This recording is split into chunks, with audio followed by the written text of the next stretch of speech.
Telangana cabinet కీలక నిర్ణయాలు తీసుకుంది. మున్సిపల్ ఎన్నికలకు కేబినెట్ ఆమోదం తెలిపింది. ఫిబ్రవరిలో మున్సిపల్ ఎన్నికలు జరగనున్నాయి. జిల్లాల పునర్విభజనకు కేబినెట్ ఆమోదం తెలిపింది. పొట్లపాడు ఎత్తిపోతల పథకానికి కేబినెట్ ఆమోదం తెలిపింది. మేడారంలో శాశ్వత భవనాల నిర్మాణానికి మంత్రిమండలి ఆమోదం తెలిపింది.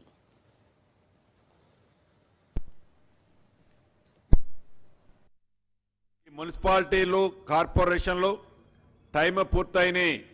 116 మున్సిపాలిటీలు 7 కార్పొరేషన్లు 2996 వార్డులు డివిజన్లు వీటిలో టైం పూర్తయింది కాబట్టి వీలైనంత తొందరలో ఎలక్షన్లు జరపాలని ఆల్రెడీ డెడికేషన్ కమిషన్ నివేదిక ఇవ్వటం జరిగింది.